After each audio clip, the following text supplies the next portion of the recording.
Hi, it's Kelsey coming in to talk to you a little bit about some knitting and some ideas for gifts, because here we are at the end of October and that's what I think is a lot on a lot of knitters' minds at this point. There are people definitely who have been knitting for gifts all year. I'm not one of them.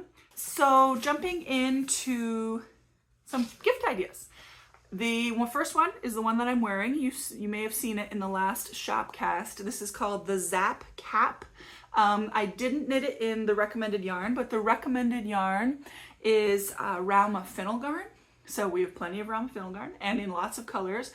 This is it's a medium contrast version, I guess. It's sort of the two colors are similar in tone. It looks a little different on the camera than it is in person. This is really kind of a flamingo pink color, and this is sort of a peachy orange color.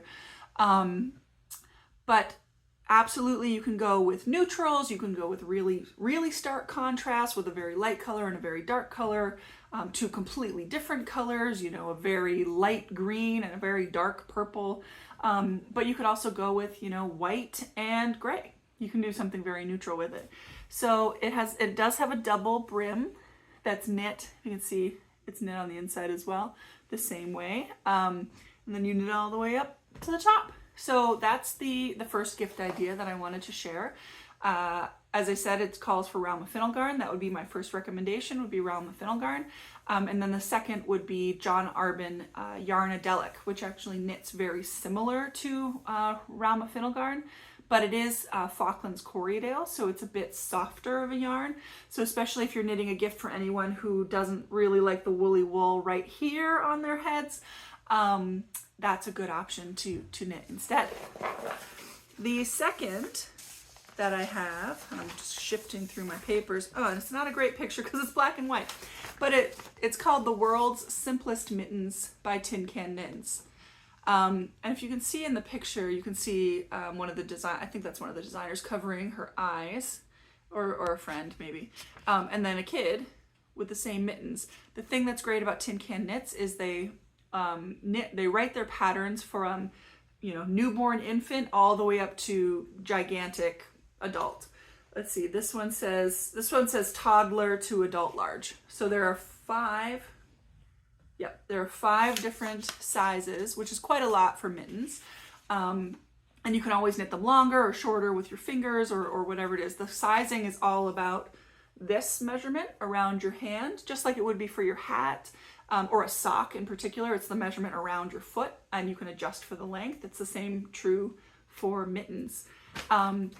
The other thing that's great about that, well, two more things. It's a free pattern, and it is also, if you can see, has instructions for every yarn weight between fingering and chunky. Fingering, DK, worsted, or chunky. So not everyone, but most of them. So whatever yarn you've got, whoever you want to knit for, whatever climate you live in, if you need, you know, thin mittens, if you need thick mittens, it's a really great go-to pattern. I've probably knit 4 pairs of these for my kids in various sizes and various thicknesses, and just to have a bunch of mittens for kids is a great idea. And it really, so like a child's mitten in worsted weight requires 100 yards. So that's about a half a skein for a pair of mittens. So that's not a bad deal at all. So I just wanted to share that, the world's simplest mittens.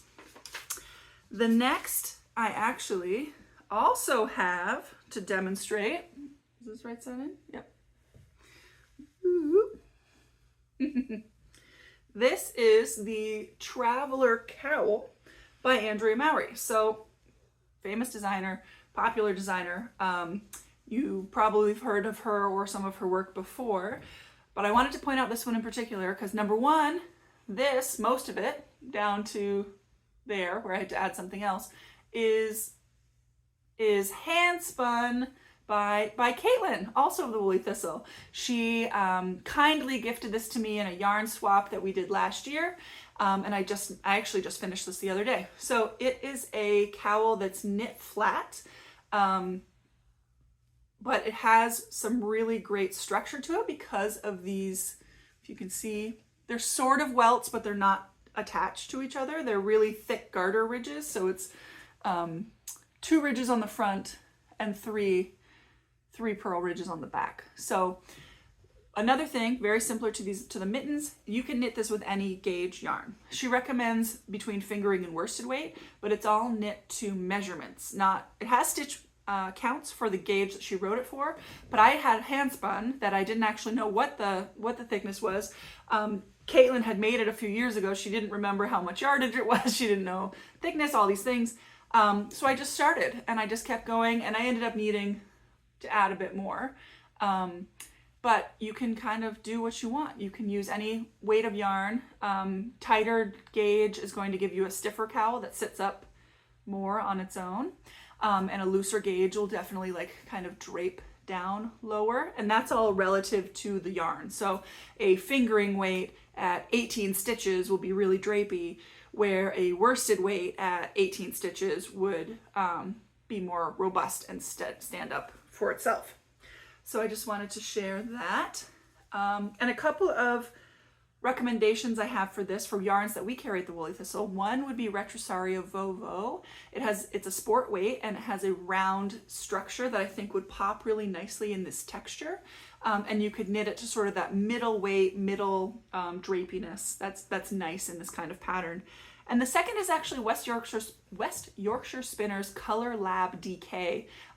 It's a sock yarn, so it has a bit of nylon in it, but it's a DK weight, and it has a color shifting, kind of self-striping, flashing thing to it that I think looks the best, in my opinion, in small accessories like this. So even if you're trying to get something in the mimicking handspun range, I think that's a great option. You could clearly go to other handspuns or something else, but that Color Lab DK is a good multicolored option that we have at the Woolly Thistle.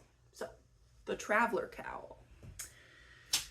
The next one is actually a pretty new pattern, and it's called the Gooseberry Shawl by Ksenia Naidyon.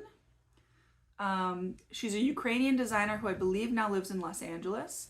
It is one of the kind of popular style of shawls now, where you start at one pointy end and you increase until you get halfway through your yarn, and then you decrease to the other pointy end. But this one's a bit cool because it has this textured pattern to it. I haven't knit this myself, but I did purchase the pattern the other day because it's just so cool. They show samples in the pattern pages, fingering weight through DK weight. So again, it's one of those where you've got a certain amount of yarn, or you've got a certain type of yarn or a color of yarn or something in your stash that you want to use. You can use it. So Gooseberry Shawl. But I did want to mention Studio Donegal Darnie as a good option for this, because it's got some flecky things. I think it will play well with that texture, and it just is a nice feel for around your neck. It's 100% wool, but it's very soft in a kind of lamb's wool cottony kind of way, not in a slippery superwash merino kind of way, but in a soft and fluffy kind of way. And then the second, for similar reasons, is Mountain Meadow Cody. It's a sport weight, so it's a little bit thicker than the Darnie. It's not tweedy, it's just a solid color, but it's made from Rambouillet wool, which is sort of an American merino style wool grown out west, primarily out in the American West. So, and that is spun in Wyoming. It's a great sort of 2-ply yarn that I think will both show that texture, not to flash this all the time, but show that texture pretty well, and comes in some great colors and will be good for most people against the skin. I mean, there are some people who can't tolerate any wool at all, but it is one of the softer wools that we definitely carry. And the very last thing is not a garment or wearable item at all. These are the Lizard Ridge coasters, and it's hard to see in this black and white photo, but they are felted coasters that end up with these kind of almond shape, eyeball shapes, by doing some short rows in the pattern. What you do is it's a free pattern available on Ravelry. You knit a big square and then felt it in the washing machine and then cut it into the 4. So they recommend an actual color shifting yarn. They recommend a Noro yarn. But I would recommend Junction Fiber Mill making tracks, or you can, they even say in the pattern, you can change the colors wherever you want to with sort of solid color yarns. So changing colors in something that's a really feltable wool like the Lopi yarns, I would recommend either Let Lopi or for something even thicker, Alifos Lopi, because you don't really care what size these are. It could be either one of those. And then they'll felt down to these squishy felt, but hand knit and hand designed coasters. So those are the Lizard Ridge coasters. So that's all I wanted to share today. I just wanted to share those couple of ideas. I hope you all have some great gift knitting coming up, and I'll see you next time. Bye.